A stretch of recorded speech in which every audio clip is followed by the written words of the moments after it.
He is risen. I hope that this morning you were able to say in response that he is risen indeed. The history of this little traditional greeting carries with it some really important theology that I think is fascinating to think about. The exact origin of where this greeting came from is really not known, but it's thought to have been first used in the Eastern Church mostly, and then began to be used all over the ancient church later on. Now, what's important about this greeting is its tense. And what I mean is that this greeting is in the present tense. We don't say Christ was risen or that Christ was raised. We say that Christ is risen. Why? Why this little difference in meaning? Well, this Easter is in some ways, it's like every other Easter I have ever known.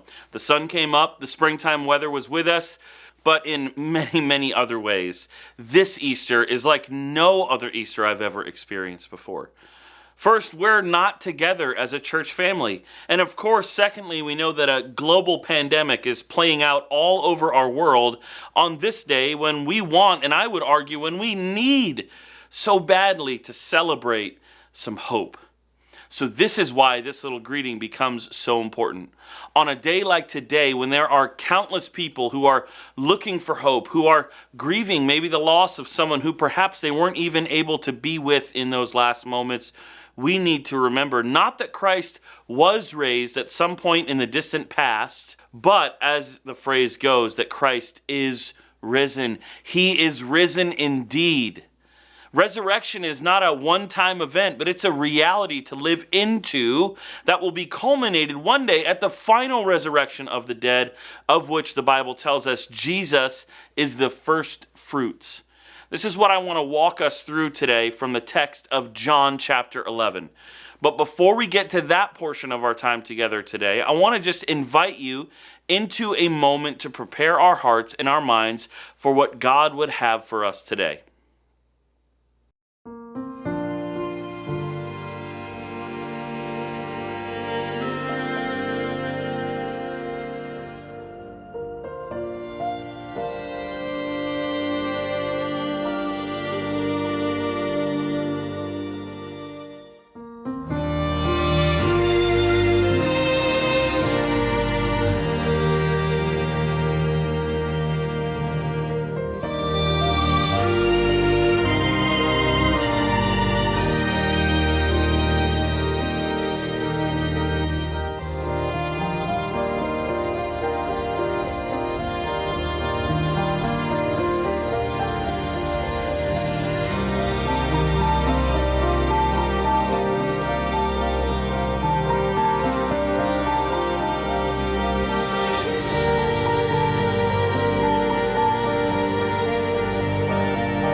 wondrous mystery in the dawning of the King. He, the theme of heaven heaven's praises, robed in frail humanity. In a longing, in our darkness, now the light of life has come. Look to Christ who condescended, took on flesh to ransom life.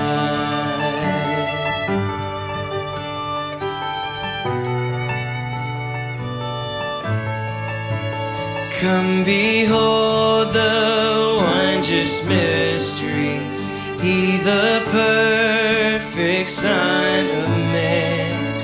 In His living, in His suffering, not a trace or stain of sin. See the true and better Adam come to save the hell-bound man. Christ the great and sure fulfillment of the law, in Him we stand.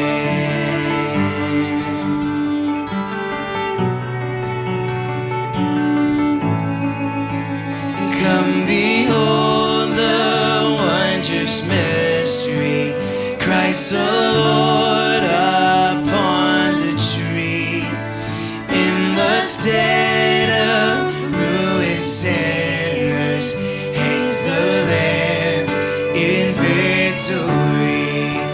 See the price of our redemption, see the Father's plan unfold, bringing many sons to glory, grace unmeasured, love untold.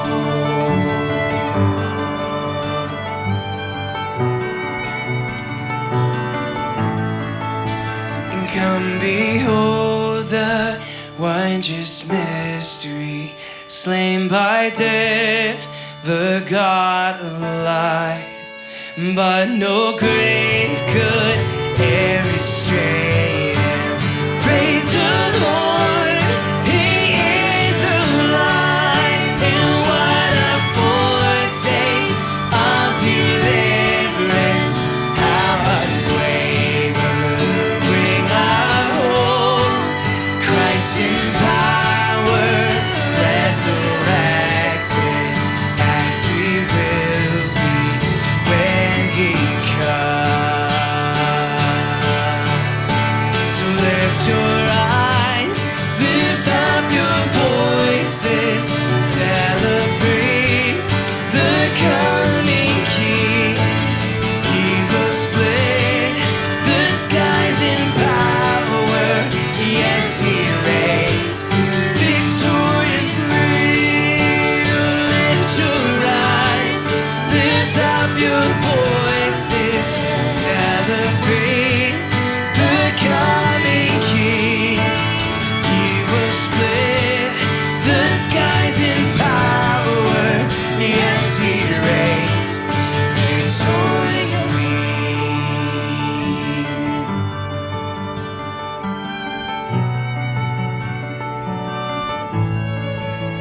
In victory.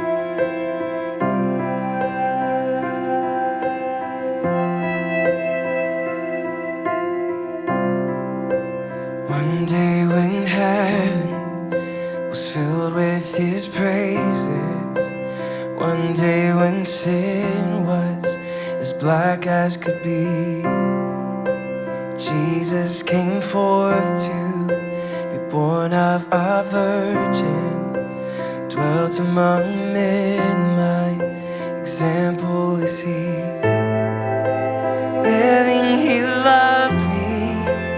Dying, he saved me. Buried, he carried my sins far away. Rising, he justified freely forever. One day he's coming, oh glorious day.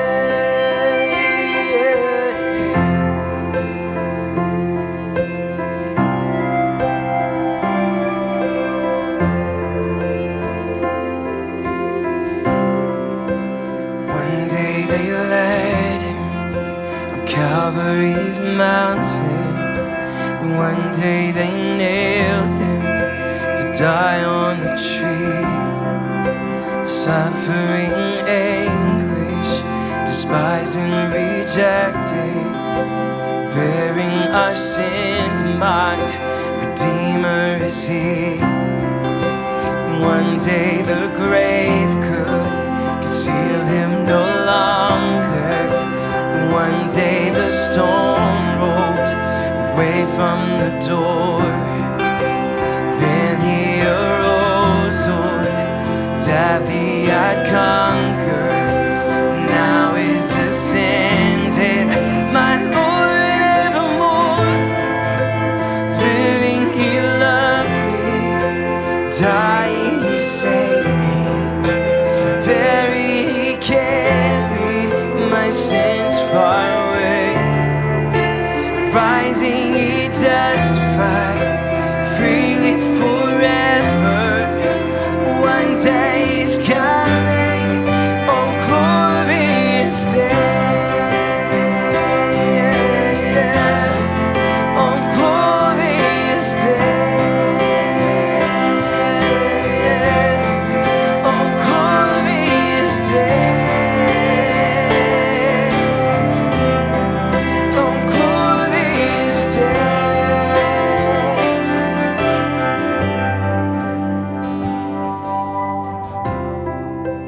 One day the trumpet will sound for His coming. One day the skies with His glories will shine. Wonderful day, my beloved one's bringing. Glorious Savior, this Jesus is mine. Living He loved me, dying He saved me. Buried He carried my sins far away. Rising He justified freely forever. One day He's coming, oh glorious day. Oh Lord, You're coming, oh glorious day. Oh come Lord Jesus, come, oh glorious day. Oh Lord, we sing, oh glorious day. Oh sing it loud, shout it out, sing it loud, shout it out. Rejoice, rejoice, Jesus is King, victorious. Sing it loud, shout it out. Rejoice, rejoice, Jesus is King, victorious. Hey, oh Lord, You're victorious over sin, over death. You are. Sing it loud, shout it out. Rejoice, rejoice, Jesus is King, victorious. Sing it loud, shout it out. Rejoice, rejoice, Jesus is King, victorious.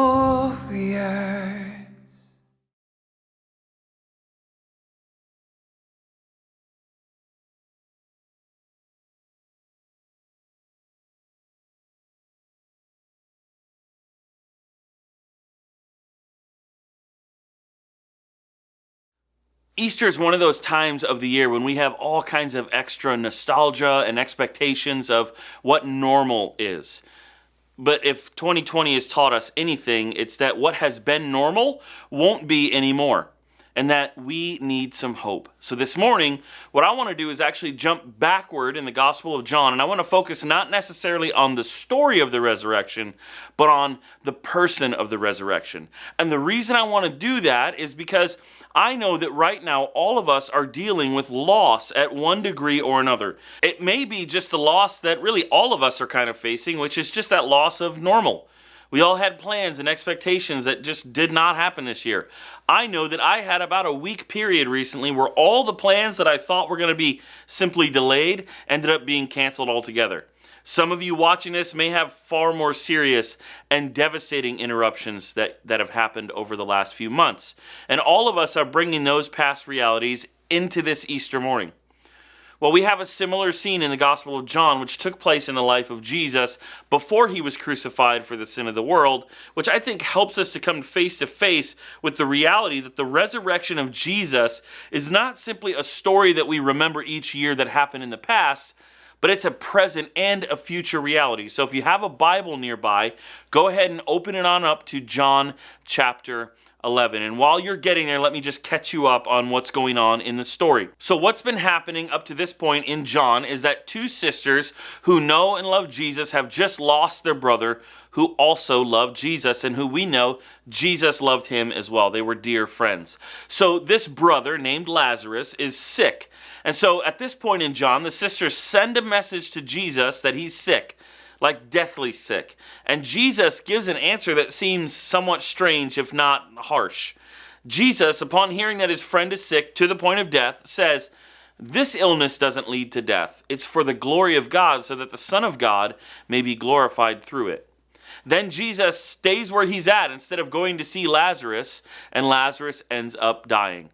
And just a few days later, Jesus goes to him, and Jesus tells his disciples that there's a reason for this moment, and that is so that they might believe that Jesus is who he says that he is. And at this point, the disciples think that what's going to be going on is that they're going to be following Jesus down to his death because of what's been going on in the Gospel of John up to that point. So we're going to pick it up in John chapter 11. We're going to start in verse 17, and I want to just focus in on what Jesus has to say about who he is in this text. So let's first look at John chapter 11, verses 17 through 24. Now, when Jesus came, he found that Lazarus had already been in the tomb for 4 days. Bethany was near Jerusalem, about 2 miles off, and many of the Jews had come to Martha and Mary to console them concerning their brother. So when Martha heard that Jesus was coming, she went and met him, but Mary remained seated in the house. And Martha said to Jesus, "Lord, if you had been here, my brother would not have died. But even now I know that whatever you ask from God, God will give you."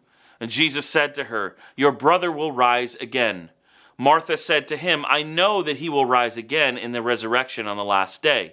Now, let's look at Jesus' response to Martha here. First, notice how compassionate he is.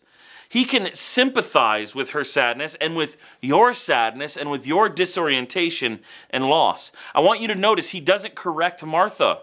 He's gentle with her, even when she misunderstands really the heart of what he's getting at. When Jesus tells her, "Your brother will rise again," she doesn't understand the ultimate meaning of what he's telling her. Yes, Jesus does raise Lazarus from the dead here, but something we don't often think about is that Lazarus died a natural death again. So when Jesus tells her that her brother will rise again, and she can only think of the event in the future, and she kind of uses it as sort of a religious platitude of like, yeah, I know that there's going to be a resurrection of the dead someday in the future. Well, Jesus makes it crystal clear that what he's getting at is not what she should hope in terms of a future event, but that she should hope in his very presence with her. And we know this because of what he says in verse 25. Jesus said to her, "I am the resurrection and the life.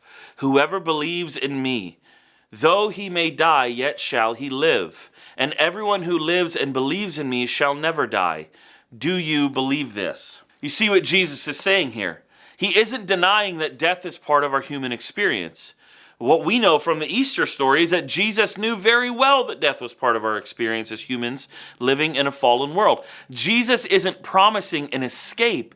He's promising a transcendent victory, a subversive reality that undermines the very power of death itself. And that is what we celebrate on Easter when we remind one another that he is risen. He is risen indeed. His resurrection presence is here now. Jesus says whoever believes in him, although they die, again, not denying the reality of death, although they die, yet they will live.